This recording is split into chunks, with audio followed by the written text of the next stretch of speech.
to another episode of the File Card Podcast. I'm your host, Joe, and I'm here with my brother, Mike. Hey, everyone. How are you tonight? Hopefully we got a good show planned for you. It's been a little while since we've been doing this. It's actually been too long, Mike. We gotta get at this. I know. Well, I really enjoy doing the shows, but with your work travel and family, it gets hard to do it, but we're able to find time tonight, so I'm glad we got an episode. I know. So during my commute to work, I have like an hour-long commute, and responsible men would think about life and ponder things like that. I think about G.I. Joe. Well, that makes you great. Right. So I was thinking about our battles as kids and playing with G.I. Joes. I realized there was kind of two ways to play with G.I. Joe. When we played with each other, most of the time it became like a sport or a contest, right? Right. Yeah, definitely. Yeah, but like if you got to play by yourself, that's when you could involve and almost make a story or a movie. Yeah, because you were taking them on a mission.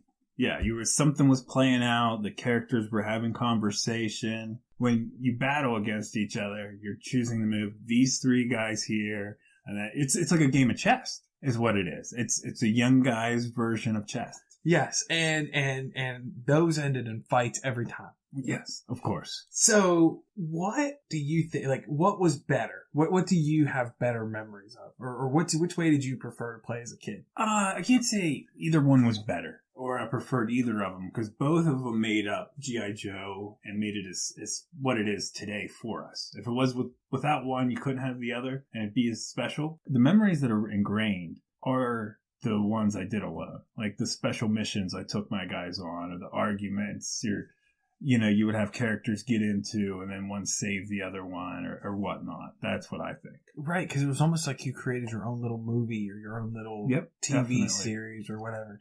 And I love those memories of us playing as kids, but I definitely like the memory more than I probably enjoyed when it was going on, because, it was competitive, right. And you had the general, and you always kicked my butt, you know what I mean? So, but I really enjoyed getting to like create these own personas of the characters, because you would add your own little twist to it, and you'd always have your guy or my guy, right? And they would kind of be Mike, they wouldn't be Pathfinder or whatever, they would be Joe.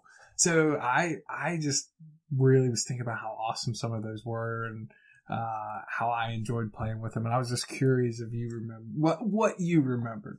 Well, right now, one of my favorite things to do is to collect the Viper. And I was never, when we had battles, I was never the Cobras. But when I would, play by myself, then the Vipers were sometimes almost good guys. Because the bad guys have a certain edge to them. Their uniforms were, so cool. Like, I used to love to be the Frag Viper. And, I'd whip the grenades and blow somebody off. Right. You know what I mean? Yes. Blow up a vehicle. So, yeah. I definitely have those strong memories, too. Well, that's what I think about each day when I drive to work for 2 hours, right? I got an hour in and an hour out. So what you need to do is start doing a little like voice recorder diary and start talking about some of these. Yes. I feel like I'm already dangerous enough on the road. I don't know if I need to mess with anything. Oh, I have to report back to the audience. Okay. So the last episode, I was stoked to get to Still Brigade. It was like a mission that took 30 years to complete. Well, I'm happy to report the excitement never wore off. I know for a lot of collectors, I'm sure you search and search for a figure, you find it, and then it's like, it just kind of gets put on the shelf and forgotten about. No, Still Brigade has not. So he goes on my dresser at night, and he hangs out there. But like, when I go to do my Joe stuff that's over in the other room, I just pick him up and I take him in there with me. He's like my little buddy. He's my little battle buddy right now. That's awesome. And my wife noticed it the other day. She's like, did you just come grab him and take that figure in the room with you? I was like, yeah, I did. And then she was giving me a hard time about it. And here's another thing I did. I was getting ready for my last trip out to Indy. And I was thinking about taking him with me. And I was like, Joe, you're 30 years old. You don't need to take your toy with you. But one thing your wife has to realize is it took you longer to find that G.I. Joe than it did your wife. That's a good point. So, I mean, she has to respect that. But yeah, that Still Brigade's newer in the relationship right now. Right, you're in the honeymoon phase. That's right. You probably took your wife more places when you were in the honeymoon phase then, right? That's a good point. All right, that's awesome. Well, Toypalooza happened. Yes. Oh, I was so excited to go. So that was my first time going to a toy show. And when I went in, as soon as I got there, there's collectors everywhere. Well, hold on. Let's set the stage a little bit. All right. So Toypalooza started at 10. What time did you get there? Okay, so I couldn't get there super early because it was in Pittsburgh. And my wife was out of town, actually, with your wife. They were having a little girls' weekend. Mm-hmm. And so it was me and the girls. And so we couldn't wake up crazy early and get down there. So we got there about 11:30, and the early bird doors opened at 10. Well, how was parking? Perfect. Cool. Free, close. With if you had kids around, it was no problem. We walked right in. No line at the door. It was $5 entry. Nice price. Yeah, so good price. Kids were free, and the moment you walk in, there's vendors right away. Actually, the first vendor we came to was D&E, and I believe they were kind of the host. Yeah, they were. One of the things they had done earlier in the week is they posted a picture of their Joes, which was pretty exciting. And, I venture to say that one of the biggest toy things that people are collecting right now are G.I. Joes, right? That's got to be near the top. And so when they posted that, one of the first things I noticed was a version 2 Snake Eyes, which is big right now. I mean, it's exploded since, I want to say, just because I follow pretty good on eBay, because I don't have a version 85.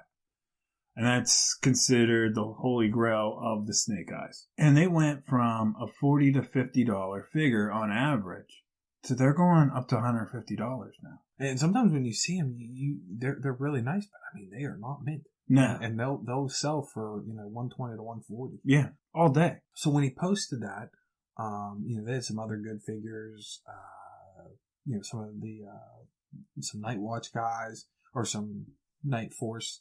And I thought, man, if they still had them, that would be awesome. But knowing that I wasn't going to get there until later in the day, I never thought that I would find him. But one of the other guys on my list was Leatherneck. So I start going through their bin. I see a Leatherneck, look him over. He looks really good. So I'm like, all right, I'm taking that one.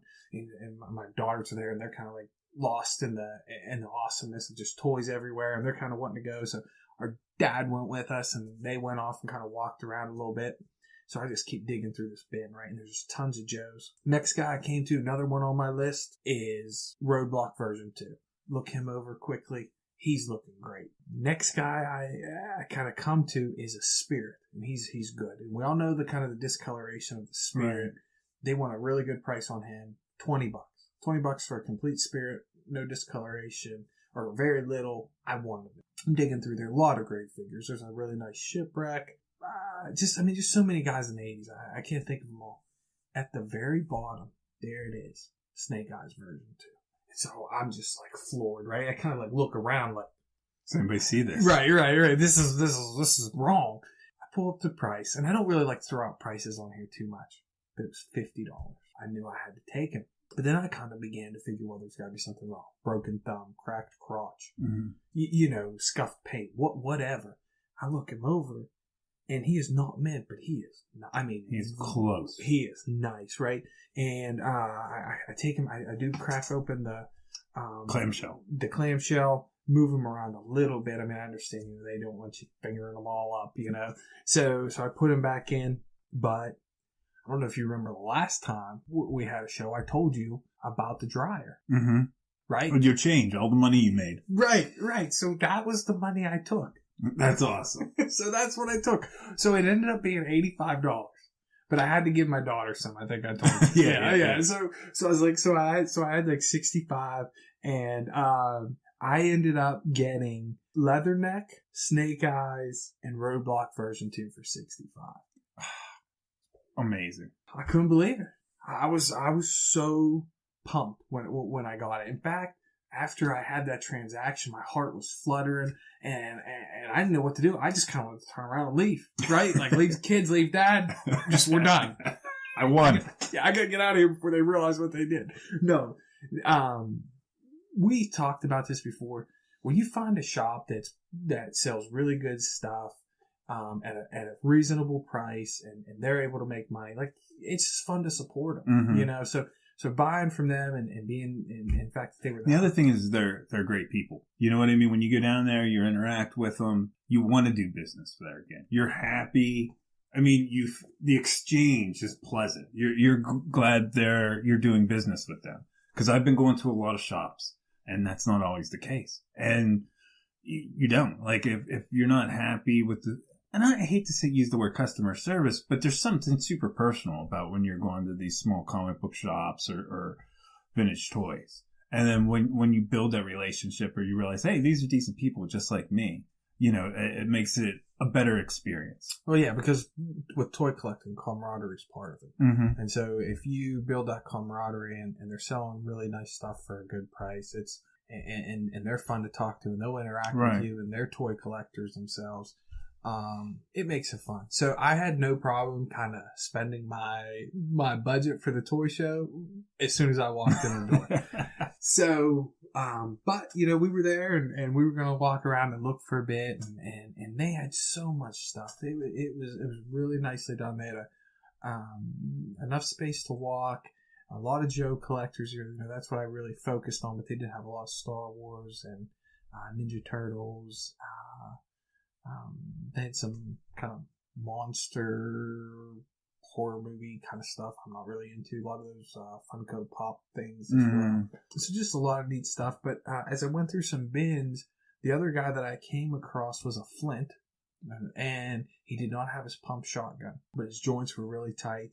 And his paint was really nice with the exception of a little, just along his beret in the back, there was, you know, a little scuffed paint. But other than that, he was really nice. What was awesome about that is it's in the back of the head. So when you display it, you don't see it. Out of sight, out of mind kind of a deal. Yes, absolutely. So they had a really solid price on him. I had to pick him up. So, I was over budget for whatever. So all in all, it was just a really, really fun experience. And they're doing one in September again. And I'll be there. It's my wife's birthday, so I can't guarantee I'll be with you. We got to figure something out. I know. Maybe she'll let me take her out for her the weekend prior for her birthday. You think you'll get away with that? No, not at all. Here's the thing, though. She doesn't listen to the show, right? So if you plan correctly, you might be able to get away with it. I might. Well, I have to plan something out of town, and that could be the weekend we could do it. Mm-hmm. You're thinking, Joe. You are thinking. I got till September. I might tell her you'll take her to the dollar store and she can buy 2 of anything she wants. 3, I might be able to get away with. Yeah, say 3 of anything. It's on me. So, one of the figures I ended up getting, as I said before, was Leatherneck, and just based on the cartoon, he's one of my favorites. He comes with an awesome gun, and one thing I like about the gun is it's actually used in the cartoon. So many of the guys use the laser rifle, but when they show him, he's using the gun he has. Well, the other thing I love about his weapon is it's a real M16, I believe the A1, and that's the 203 grenade launcher underneath. So this is a real weapon, 100% authentic. You know, even the way that the guard, I can't remember the name of what you call the top of the guard there, but the way that's formed, I mean, that's even true to how it used to be. So, I mean, the realistic part of this guy is awesome. Excluding his hair. You'll never, in a million years, find a Marine with that much hair. I promise you. So please, everybody out there, go back and look at your Leatherneck V1. No, there's no Marines that had hair like that. But everything else is just spot on. I love him. He almost has mutton chops. Yeah. It's close. Now, did you know... he is sculpted after one of the designers. Yeah, my son Eli told me that. I think he learned that on the Toys That Made Us. Yeah. I can't remember his name right now. I feel like a bad fan not remembering. But he's going to be at JoeFest. That's awesome. I did not know that. Yeah. So, okay, so I told you about Leatherneck. Have I told you what I want to do with Leatherneck? No. Can I backtrack just 1 second? I'm sorry. I think because we're going to run through the gamut of all the guys you had, and I don't believe we had any of them when we were kids, right? No, none of these versions. We had a Flint Tiger Force. Yes. Mm-hmm. Yes, which his color scheme was fairly close. Right. He was one of the better ones of the Tiger Force, in my opinion. Right. And interestingly, he had a brown shirt in the Tiger Force, and that actually matched the show. Uh-huh. So kind of for a while, I didn't realize that that wasn't, you know what I mean, the guy. So I just, you know, and just kind of an interesting thing with that. So my motive for Leatherneck is I want to get a version 1 gun-ho. Okay. And I want them to back to back, maybe like kneeling, and then I want the dreadnought circling them on the 4-wheelers. Yeah, and they're just kind of like shooting it out with them. Okay, yes. And they're on top like of a little knoll. Yes. Yes. And so they're at the top, you know, trying to hold their ground. 2 Marines just up against it. I love it. With the flag that came with the 91 gun-ho, we put that at the top. Yeah. That would look good. Yes. So that's kind of how I would love to display him someday. Next guy we got, you told me this, and I didn't realize this, that this character is not really liked by collectors as much, and that's the version 2 Roadblock. Yeah, I've read a lot of people are just, the original collectors don't. You know, the people who got into it earlier because they liked the camo that he wore before. And that's the version that was always in the comic books, so that was, you know, their Roadblock. But for me and you, that was our Roadblock from the cartoon as kids. And I absolutely love them. And I get that somebody might like the camo version better because it matches a lot of the Joes. But there's just something amazing to me, you know, in the memories that I have growing up about him. And he matches Cross Country perfectly. Yeah, which came out the same year. Mm-hmm. Yes, good call on that. This is my preferred version of it. I think maybe it's just because of, like you said, watching him in the cartoon. Yeah. And so the one where I was able to pick up is pretty solid. He just has a little rust mark on the back arm there with the rivet. But the rest of the paint is really good. No, that one, I think it'd be hard for anybody not to be happy to have that one in their collection. Yeah. So and you know, he had the tripod gun, which is just super cool. I don't really have a way I want to display him if I ever... See, for me, it'll be with the Havoc. Him and Cross Country together somehow. That's definitely how I'll do it. Even if it's just Cross Country, you know, up in the top of the Havoc, and then him with his machine gun beside it in some way. But it's just too iconic for me. You know, I loved to watch them as a kid. And always just wished I could have found them at the stores.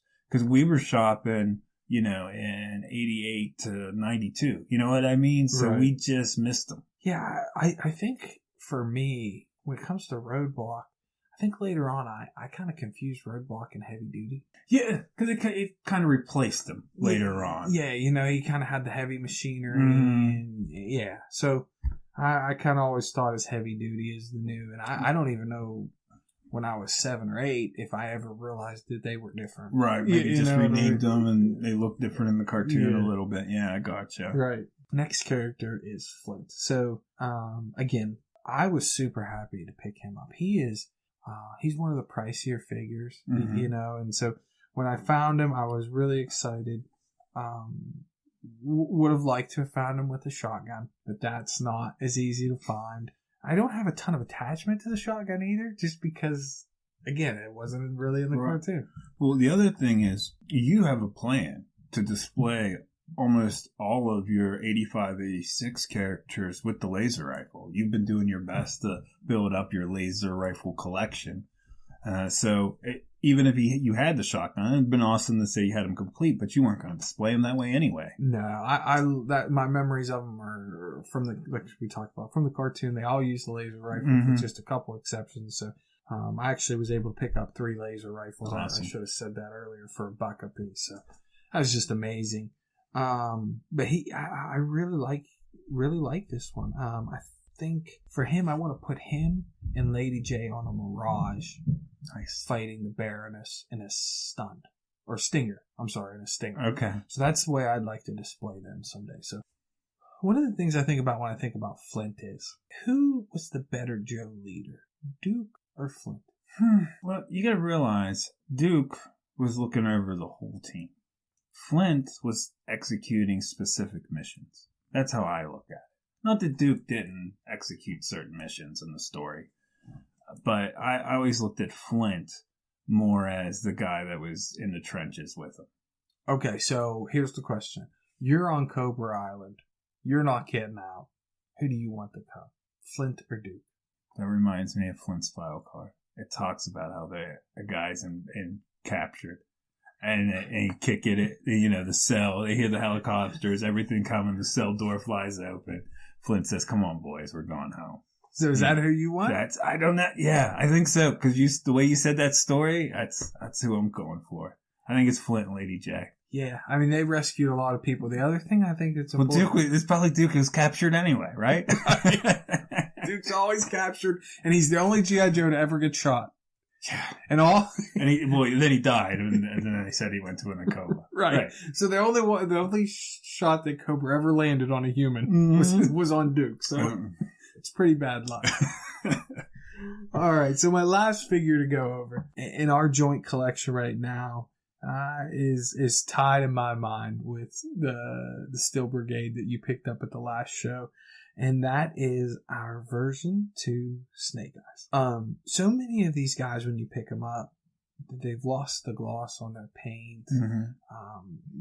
They have maybe some scuff marks in different areas. And honestly, when I look at it, I don't see any of that. There's still a lot of gloss. There's a little dust in his crotch area. But other than that, he's really in good shape. No, he does need cleaned out. I mean, if you do the Q-tip or if you do want to change the O-ring, you can fix all of that. But what is most impressive to me on him is the grenades. They're not worn off. That's where the gray is. And you get that worn off right there. It's not worn off at all. Then the silver on the right hand, where he has got the arrow shooter, it's perfect. You did it. You hit the home run. I was in disbelief because I don't even remember where I was traveling to, because that's why I wasn't at D&E, because I had to travel somewhere for work that day. And I stopped for gas and I checked my phone and boom, there it was, the text message with that picture. I was just blown away. I was so pumped. And then once you told me you paid for him, just because the price on them is just getting out of control. You know what I mean? So for you to pick them up now and at a great price, it's awesome. And you got him complete. So I guess, when I went there, I thought it'd be wonderful if he was there, but I didn't know that he would really be within kind of what I was looking for. And I don't have a huge affinity for him either, right? You know what I mean? He's not one of those characters that I personally remember a lot of. Because... in Sunbow, he really wasn't used that much. And as for someone who can't speak, he just showed up every once in a while. He was a lot of times just a background character. So I think most of the people who have an affinity for him grew up reading the comic books. Right. But that mold is amazing. If you're a G.I. Joe collector, there's no way you can't appreciate that figure. Oh, no. And that was actually the first time I ever saw him in person.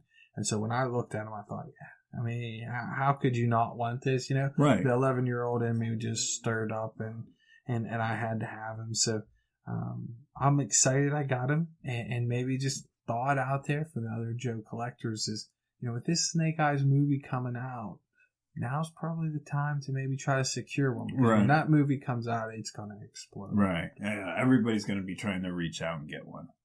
Excited for the one we got. Yeah, definitely. Well, it was kind of like just a sigh of relief. Like when you sent me that picture too, I was like, okay, he's secure. We have it. Right. So box checked, right? We can move on. And I didn't have him displayed for a little bit. And then finally I was like, I need to get him out, but I don't really know how I want to display him. You know what I mean? Like I've shared kind of some of the other ideas I have, but I really have no idea what I would want to do with him. I don't know, maybe him against Storm Shadow or, I don't know. I don't know. So hopefully I come up with an idea of how we want to display him and down the road, but just really glad I was able to find him. Now, I'm going through and I'm looking at him. You picked 4 amazing characters, so it's hard to actually say this one is my favorite or this is the one I love the most in the show. I think in the if I had to choose though, it would probably be Roadblock for me in the show. He was I always enjoyed him. You know what I mean? And then his rhyming, he was just such a great character. And they were able to keep his characters consistent from season 1 to season 2. Mm-hmm. You know what I mean? You kind of felt like they hadn't changed him. They didn't rebrand him. He didn't, go through some sort of weird midlife crisis and come out the other end a different person. Like, you know what I mean? He was still kind of that same character. He just changed his clothes and got a new uniform. I was a big fan of Leatherneck. They have the one episode with him where he kind of goes back to the cadet training school. I haven't seen that one yet. Oh, it's so good. It's actually a Cobra cadet school that he goes back to. And okay. It's just a really cool episode. It's one of those times that Marvel and the Sunbow folks, they, really just kind of put the character out there, and it becomes all about the character, which is something that, we've talked about before. We really enjoy. We enjoy the character aspect of it. So, really neat episode, and that kind of endeared him to me. So I have to admit, I was never a huge fan, or I didn't remember being a huge fan of the Flint figure. But since you've got him over the past few weeks, when I make it back your way and I visit him, I'm growing a new appreciation for it. I really am. And then now as I'm here, touching these, I'm bending their joints probably more than any collector would like to see me do. I'm realizing what great shape these in. These were still the deal you got. Especially picking up this Flint for $10. Yeah, he's like I said, he's one of the more collected guys out there. Wherever they were sitting, whatever kid had them, took really, really good care of them, and that's why you got to get out to toy shows. That's why G.I. Joe collectors got to get out to toy shows, because that is where you can find some deals. Number one, number two, you can meet some people that are collecting. And you'll know what you're buying when you buy it. Yeah, that's the big thing. It's hard on eBay. There will be some good high-res images, sellers will take, but not always. So there is a surprise every once in a while when you order something. Oh, absolutely. I'm always curious. I'm like, what am I getting? When I leave a store or I leave a booth, I know what I got. Right. Yep. The other thing is if you're in an area where you're not sure about toy shows or how do I find them, Facebook. It's literally the only reason I got on Facebook a few months ago was so I could start finding these. And then, they use their algorithm. Once you find a couple you like and you click that you're interested on them, they'll start showing you more. I promise. You'll find them. Right.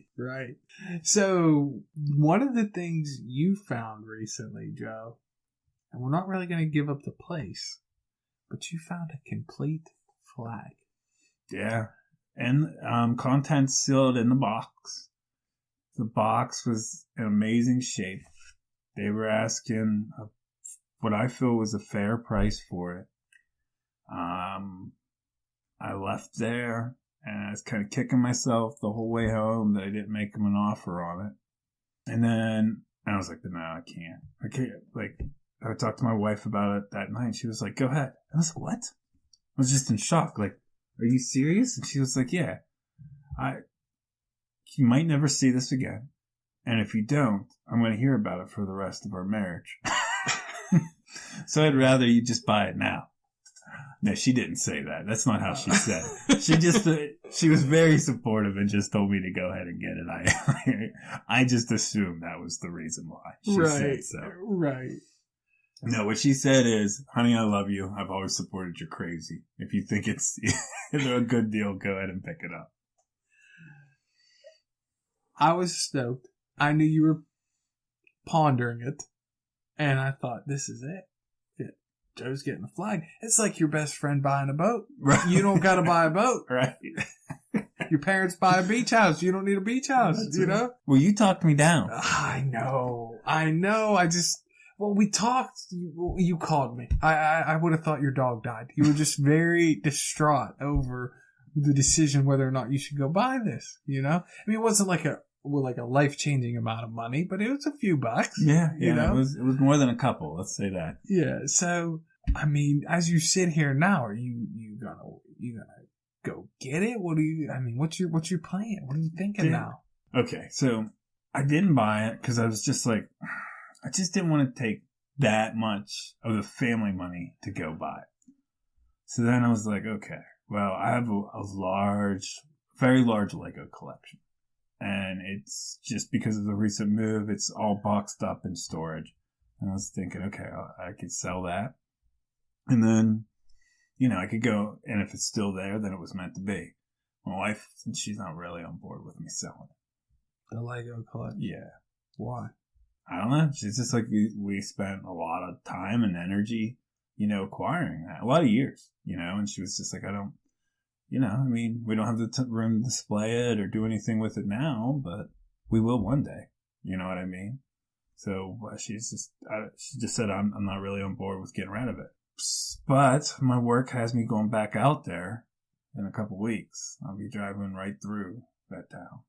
So you're going to have a decision to make. Yeah. I don't know. Here was the other thing. I had my car and that box wasn't fitting in the back of the car I used for work, to travel. It was made for like the station wagons. Yes. Of the 80s. Yes. That's exactly it. All right, so they aren't getting in a compact car that gets 30 miles to the gallon today. If you go buy it, I'll pay for the gas. I'll take my truck. Well, here was the other reason I didn't want it. Kind of stopped me from buying it. Was I kind of felt like you should be there. Like, that experience you should get to partake in. It would take out a huge part of the enjoyment if I had to call you on a cell phone and be like, hey, I bought this. Or here's the picture of this. Because that is truly a once in a lifetime kind of a thing. So it just felt like it didn't feel right without you being there too. I got nothing to do tomorrow. My day is clear if you want to go buy it. That's more than a couple states away from where we're at right now. Fair enough. I guess we could end this podcast, jump in your truck, and just go. And about the time we get there, they'd be opening. I'd be fine. I'll drive. I want to see this flag. Here's the other thing. There's a responsible part of you that says, I don't need to buy this. As soon as I have one beer, I'm thinking, I should probably go pick that up tomorrow. So if you have 2 beers, you're really going to think it's a good idea. Definitely. Oh, man. What do we even do with it? What would you do with it? I say we. I'm not buying it. What would you do with it? Well, it's tough because in my townhouse now, I don't have room to display it. And you have room here, but when all of our kids get together, I don't feel it's safe. It's not in your downstairs. You know what I mean? I don't know that I wouldn't trust me and Eli to battle on it and break it. I mean, if you set it up in my house, I'm going to have a battle on it. I know. See, what would be great is setting it up and then slowly acquiring all the vehicles to put on it. That would be so much fun. Yes. So much fun. That was the other thing. Like, if I got it now, do I just hold on to it for 10 years till I'm done with this job and then open it? I don't think I could do that. You know what I mean? No. But in 10 years when I'm, when I have a large enough, or I'm done moving, how much more is it going to cost then? You know what I mean? So it's just like, I don't know. I don't know what decisions to make or what decision's the right one. Well, you can't necessarily buy it and then keep moving it. No, I'd have to leave it somewhere. So you could leave it at Mom and Dad's. We could ask them to buy us Mountain Dew and ham sandwiches. And we could sit up in our old room and we could put it together. Just literally like going back 30 years. Yes. That's what I'm thinking. Or 32 years is pretty closer. Pretty much, it's a little more than 30, but yeah. Maybe we'll do that. I don't know. Well, hopefully you secure it. And like I said, we can't. I put it out on Twitter. I said, I'm thinking about putting an offer out. And I can't remember exactly what I said, but I put up a poll, and not everybody, but most people were, very supportive that I needed to go pull the trigger. And there was a few comments left down there. I believe his name's Paul Wagner. He did it, him and his brother, and he's got the GIF for the stop motion, whatever you want to call it, showing how them building it. Or the steps of them building it. This is amazing. And, it was really awesome that he was able to capture that and then share it with us. Because as soon as I seen that, I was like, that's what I want to do with you, And then that we could pull the trigger on that. It's hard not to. Well, don't let me stand in your way. That's what you want to do. Let's do it. I support you. And I'll pay for the gas and buy the lunch. Gotcha. Subway, huh?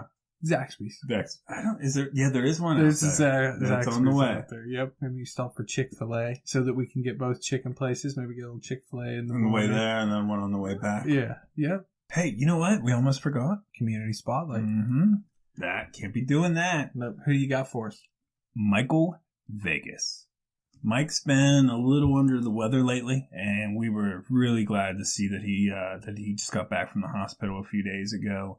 Mike, if you're out there, we want you to know we're ecstatic that you're doing better and that you're home. We were definitely worried about you. Hey, for you guys who don't know about him, his handle is at Mr. Mike Vin the Pit on Twitter. You can also find him on Instagram and Facebook. So he does just a ton of Joe photography, and you'll really enjoy it. We've been following Mike for about almost 5 months now. Yeah, so time flies. And you're going to love his Joe action shots. But more than that, what I appreciate about Mike is he's an enthusiast. He loves Joes. He loves collecting. He's a family man.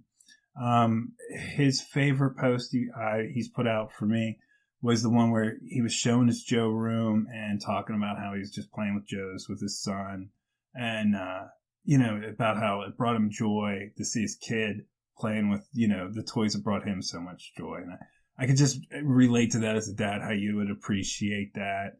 And he's also showing pictures of his collection, which is hands down for me, my favorite stuff out there. It's just seeing other guys, the excitement when they get a new figure, once they finally got that one they've been trying to track down. And Mike's always posting that stuff. And he's got a great collection too. So if he's been doing it a while, and he's got some of the ones we're all looking for. I like you said, you mentioned his Joe photography. I love that. I love it when people put him in those kind of those caption moments, mm-hmm. and he always has a nice little witty comment below. So glad he's doing better, glad he's out, and just keep it up, because we really enjoy the Joe information.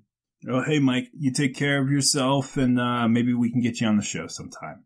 Well, hey guys, take care, and I want to say thanks for everybody who's been interacting with us on all the social media sites. Keep it up, and if you got a few extra minutes, drop us a like and give us a review on iTunes or whatnot.